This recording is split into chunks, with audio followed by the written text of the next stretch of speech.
Hello everyone and welcome to Forever Rugby, and there's been some breaking news in terms of the Rugby Championship with the final dates and venue confirmed as being the tournament will take place in Australia, and it will start on the 7th of November and run until the 12th of December, and it's been confirmed that all four nations at this stage will participate.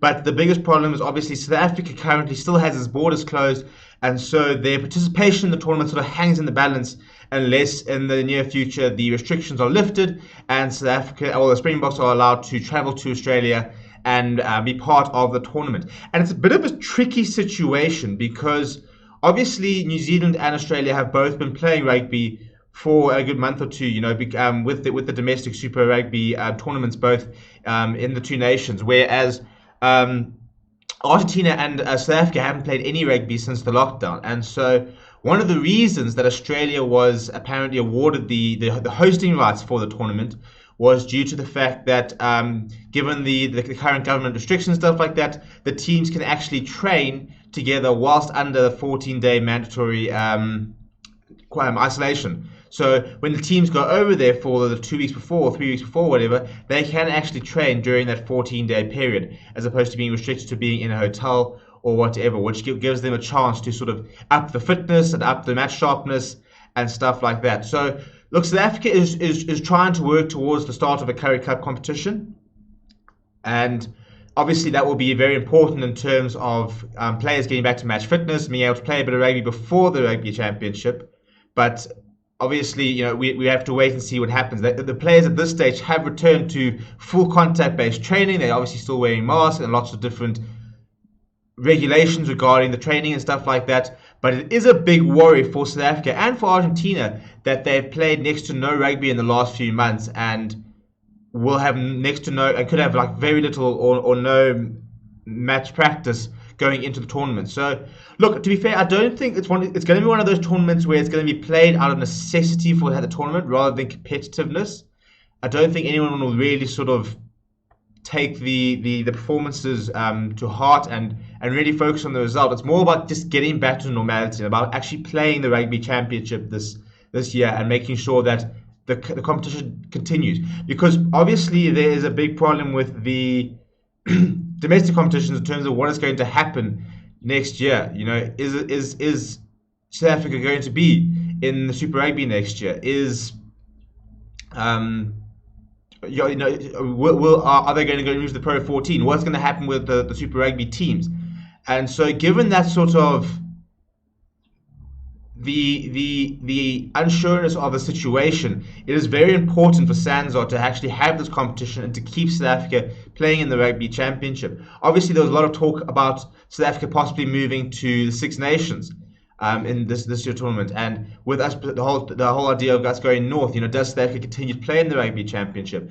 And SANZAAR really does need South Africa. It's very important for SANZAAR that South Africa keeps playing in the Rugby Championship, but there does need to be more and more talk about South African teams no longer playing in the Super Rugby. So I think that's what we need to focus on, is the fact that this Rugby Championship will not necessarily be about the standard of rugby, or not necessarily about who wins, who loses. It's more just about it actually taking place and being sort of grounds for work to continue on next year. There's just so much going on at the moment, so much ambiguity in terms of what's happening, so many things are up in the air. The nice thing about South Africa is because they're, look, it's not a nice thing for South African teams. It's going to kill the South African teams unless we do go north and we can start bringing more players back. But because SARU implemented that policy, which allowed a lot of players to leave the country and go and play their rugby overseas, players in the rugby in the Premiership, for example, have been playing rugby. So your Faf de Klerk, Franco Mostert, all the De Pre brothers. There are lots of Springboks overseas that are playing rugby on at the moment, so they at least will have some match practice. So in terms of squads and stuff like that, obviously New Zealand had the South versus North a match, so they've got a preliminary squad. There's obviously two Bledisloe Cup games in October between Australia and New Zealand before the actual Rugby Championship.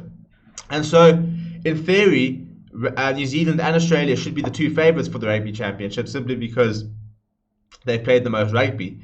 But obviously, with South Africa in terms of the selection, it'll come down to whether there's a chance for Currie Cup, but the likelihood is that the squad that will be selected for the Springboks will pretty much be the exact same squad from the World Cup. Maybe plus a few additions to cover certain injuries, the likes of Achia Snyman, who's out for a number of months and stuff like that. So that is some very good news for rugby fans and for South African rugby fans, that at this stage we will see Test match rugby this year, which at one stage we weren't sure we would be. There was just so much doubt about whether we were going to see any rugby this year, and now it looks like at this stage, pending travel restrictions, South Africa will be playing in the Rugby Championship towards the end of the year, which is fantastic news, and it gives us something to look forward to as rugby fans. And hopefully we can get some more clarity on the final sort of Currie Cup plans, and hopefully very soon the PSL is back and working. Hopefully the cricket will be back quite soon. They had the trial match with the 3-team cricket 2 months ago, so they'll be working towards a resumption of the cricket of franchise cricket and stuff like that. They're all training, so it looks like we're quite close to hopefully having competitive sport being back for rugby, and that will be so vital in trying to not necessarily pick a squad, because I think the squad's pretty much predetermined, but just so the players can get back to match fitness, so that we don't go over to Australia and suddenly be incredibly off the pace and we just it becomes a write-off few weeks. Obviously, being the world champions, we've got the big sort of we'll be the ones to beat, and especially New Zealand will have a big point to prove after losing the World Cup last season, to try and beat South Africa and sort of re-establish themselves as the best in the world. South Africa obviously need the practice and need to start preparing because for the Lions tour next season. I mean, tickets are currently on sale, and we're less than a year away from a Lions tour, which only happens every 12, 15, 16 years.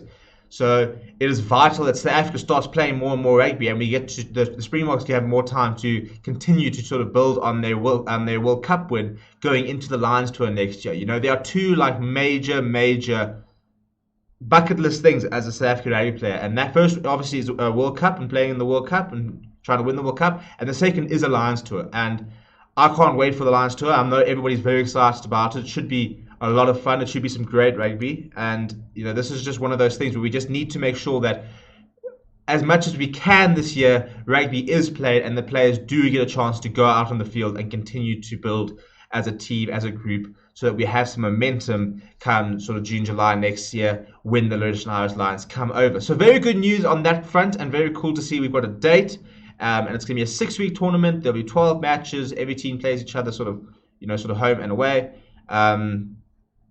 So yeah, I can't wait, and we'll bring us some more news in terms of as what happens in South Africa and what's happening with the Currie Cup and what's going on there. But as always, make sure you like and subscribe to the channel to be kept up to date with all the latest news. Appear Yanti's hearing is next week, so lots of updates about that. It's interesting to see what happens there.